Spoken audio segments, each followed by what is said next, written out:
Most of us have been confined in our homes because of the pandemic. Can't go out and play your favorite sports, can't go biking, hiking, or even jog in the morning.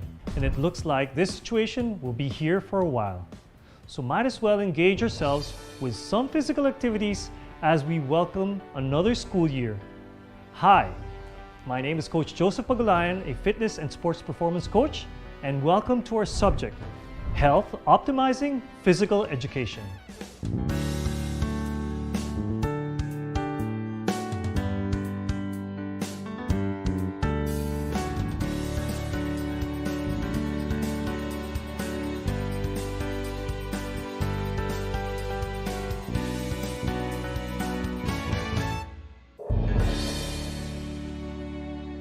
Health is wealth. This may sound cliche, but it is definitely true, especially in our current situation. That's why in today's episode, we will focus on how to stay fit and healthy. Today, you will learn and understand the different components of health-related fitness and how to assess them. Also, you will know the different factors affecting our physical activities as well as our diet. In this lesson, you will perform and engage in some physical activities. Before we begin our lesson, let me ask a few questions answerable with yes or no. Question number 1. Are you free from illness? Number 2, do you engage in physical activities or sports? Number 3, after doing physical activities or sports, do you have extra energy to do more activities? If you answered yes to all the questions, it means you're closer to being physically fit. But how do we know that for sure? Physical fitness is a combination of health fitness and body fitness. Health fitness refers to our body's ability to fight diseases off, while body fitness refers to the ability to do strenuous physical or sports activities without getting tired easily. Let's go further by doing physical activity trek and by reviewing what you learned from your junior high school PE class. Get your pen and notebook and let us answer this trek to physical fitness. Imagine that you're on a trek.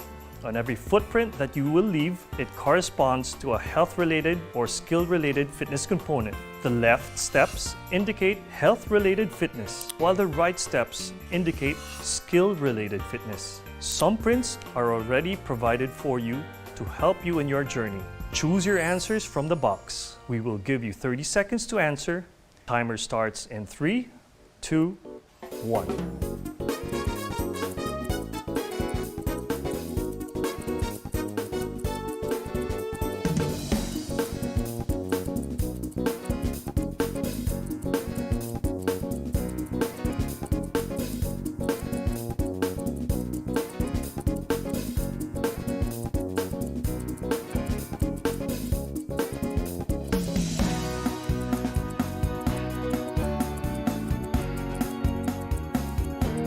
Time's up.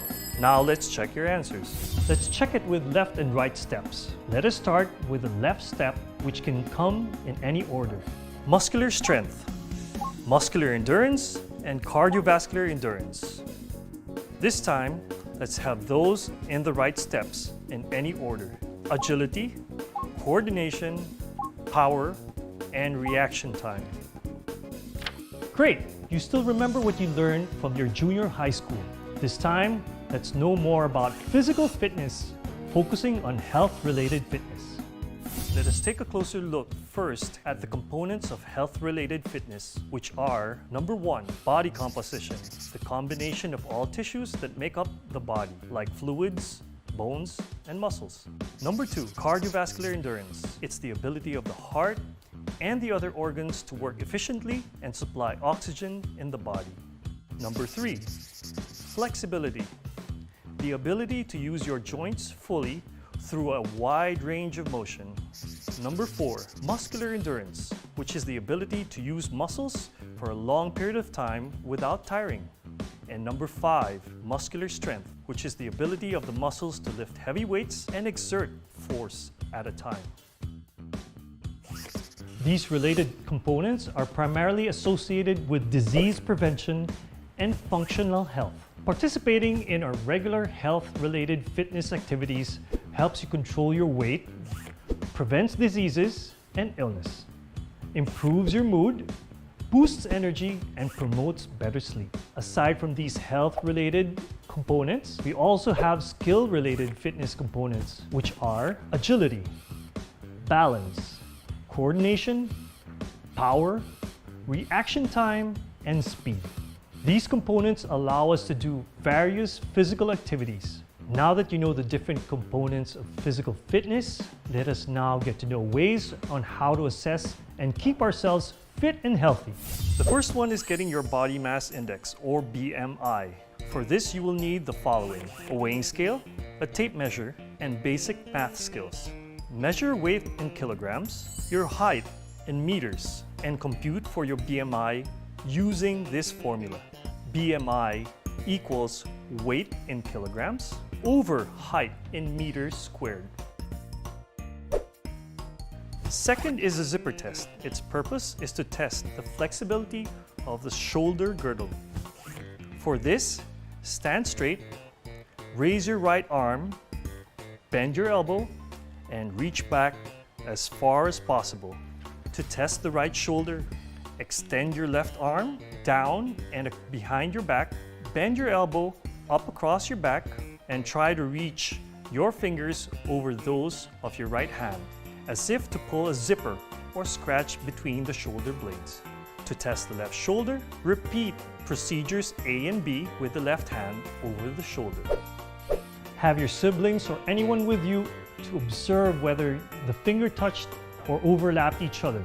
If not, measure the gap between the middle fingers of both hands. Record the distance in centimeters. Use the guide as scoring. To test your cardiovascular endurance, we will have the 3-minute test. You will need a step, a height of about 12 inches, or you may use a step of your stairs, a stopwatch, drum, clapper, clicker, metronome with a speaker, or any similar device. At the start of the timer, follow this easy instructional video. Immediately after 3 minutes, stand and locate your pulse, and in 5 seconds, or at the signal, start to get the heart rate. Don't talk while taking the pulse rate. Count the pulse beat for 10 seconds and multiply it by 6. Next is push-ups. Do it to measure the strength of your upper extremities. This is how the men will do it. Perform as many repetitions as possible in 1 minute. Have a family member take the time for you. To measure explosiveness and strength of your legs, we'll have the standing long jump, and you're going to need these: tape measure, a meter stick, or any measuring device, and follow this video instruction. Stand behind the takeoff line with feet parallel to each other. The tips of the shoes should not go beyond the line. Bend knees and swing arms backward, then swing the arms forward as you jump, landing on both feet. Try to jump as far as you can. Do not control the momentum of the jump or continuously move forward. You must land on both feet. Perform the test twice in succession. Have someone to get your score. A. After the jump, spot the mark where the back of the heel or either feet of the tester has landed nearest to the takeoff line. And B. Record the distance of the 2 trials and use this table for scoring.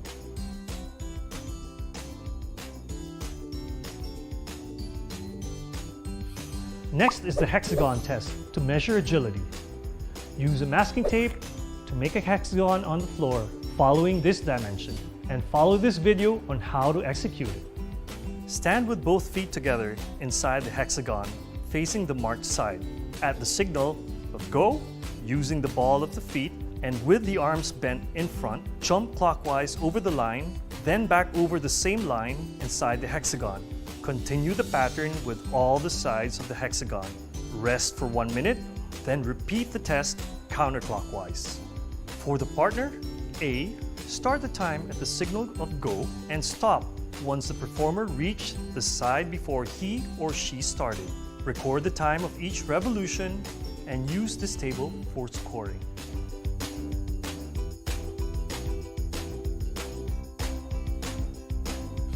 Now let us measure your time to respond to a stimulus with a stick drop test. For this, you will need a 12-inch ruler, a table, and a chair. Follow this video on how to execute it properly. For the tester, sit on a chair next to a table so that the elbow and the lower arm rests on the table comfortably. Place the heel of the hand on the table so that the fingers and the thumb extend beyond. The fingers and the thumb should at least be 1 inch apart. Now catch the ruler or a stick with a thumb and an index finger without lifting the elbow from the table as the partner drops the stick or the ruler. Hold the stick or the ruler while the partner reads the measurement. Do this thrice. For the partner, hold the ruler or stick at the top, allowing it to dangle between the thumb and fingers of the performer. Hold the ruler or stick so that the 12-inch mark is even between the thumb and the index finger. No part of the hand of the performer should touch the ruler or stick. Drop the ruler or stick without warning and let the tester catch it with his or her thumb and index finger. Record the score on the upper part of the thumb. Use this table for scoring.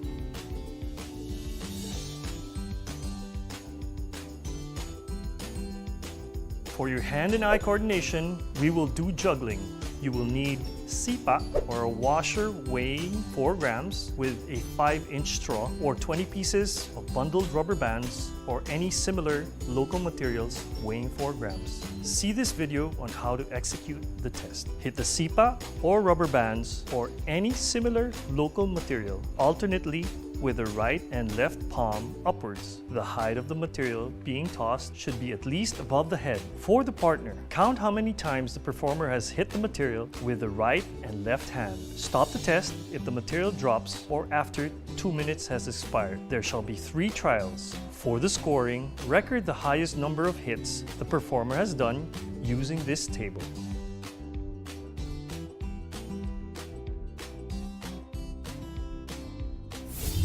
And lastly, the Stork Balance Stand Test. This is to assess the ability to maintain equilibrium or balance. You will need a stopwatch and make sure that you do this on a flat, non-slip surface. For the tester, remove your shoes and place your hands on the hips. Position the right foot on the side of the knee of the left foot. Raise the heel to balance on the ball of the foot.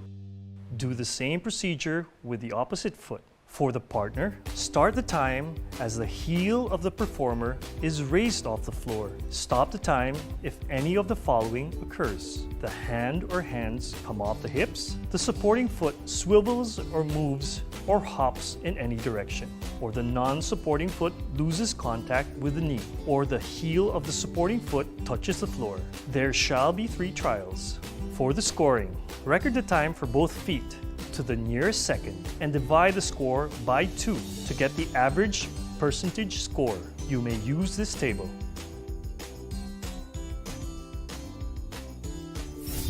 There you have it. Now you know your strengths and weaknesses then. You may start improving them. One of the best ways to stay fit and healthy is through physical activity because it requires the use of skeletal muscles that utilizes energy.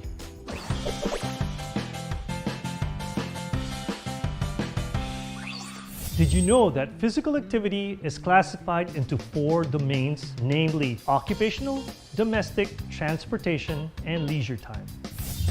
Occupational. These are the activities you do at your workplace. Imagine that you are already at your immersion, lifting computers, filing documents, or walking from one office to the other. These are all examples of occupational activities.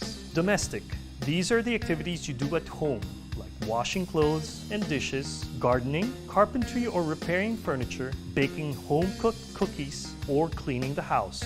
Transportation. These are the activities that involve traveling, riding a jeepney, tricycle, motorcycle, or bicycle. Leisure time. These are activities you do during recreational activities like playing, swimming, hiking, or craft making. Aside from the physical activity, we can also have exercises which, according to Buckworth and Dishman, are planned, structured, and repetitive body movements that someone engages in for the purpose of improving or maintaining physical fitness or health. Here are the activities that would make you physically fit. Aerobic, muscle strengthening, and bone strengthening activities. Aerobic activities are also called endurance activities. which people move their large muscles in a rhythmic manner for sustained periods. Muscle strengthening is a kind of activity that includes resistance training and lifting weights, causing our muscles to work or hold against an applied force or weight. Bone strengthening, sometimes called weight-bearing or weight-loading activity, produces a force on the bones that promotes bone growth and strength. My question to you is, do we get to exercise these days?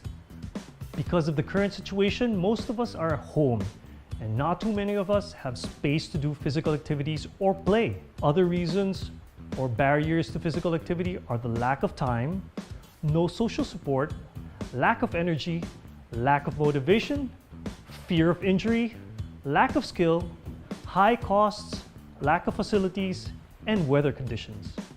Being physically fit also includes eating right, so let's talk about food and our eating habits. Eating habits refers to why and how people eat, which foods we eat, and with whom they eat with, as well as the ways people obtain, store, use, and discard food. There are also factors that influence our eating habits. Influences on food choices are individual preferences, cultural, social, religious, economic, environmental, and political influences. How can we improve our eating habits? To improve our eating habits, it will require us to reflect, replace, and reinforce. Reflect on all of our specific eating habits, both bad and good, and your common triggers for unhealthy eating. Replace your unhealthy eating habits with healthier ones. Reinforce your new healthier eating habits. And now let us check on whether you learned about your topic today. In 30 seconds, get a piece of paper and a pen and answer our questions. Your time starts now. I hope you have your materials now. Let's begin. Question number 1 for 10 seconds. This is the combination of health, fitness, and body fitness. Time starts now.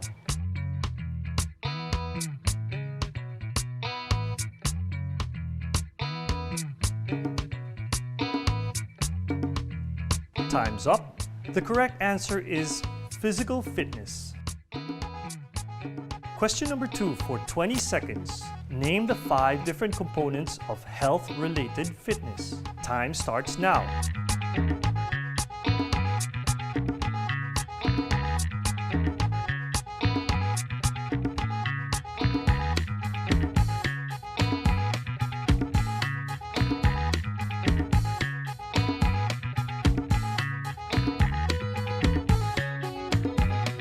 Time's up.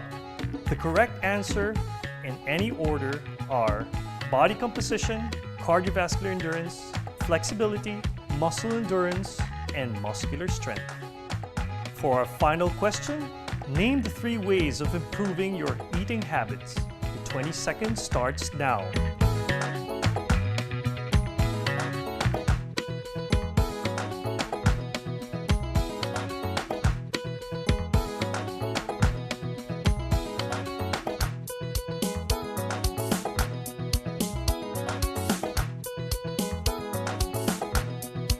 Time's up. The correct answers in any order are reflect, replace, and reinforce. I hope you got all the answers right. Physical activity can be more enjoyable and beneficial for your health. You can make your physical activities more exciting and challenging. For moderate, you can add some additional activities or add more minutes to convert them into vigorous activity. This will allow you to keep your body fit while staying at home. Always remember, a healthy body makes a healthy mind. Join us as we engage in different physical activities, not only engaging activities that await you, but also additional learnings towards achieving an active and healthy lifestyle. This is Coach Joseph Pagalayan, your Hope Teacher. Goodbye.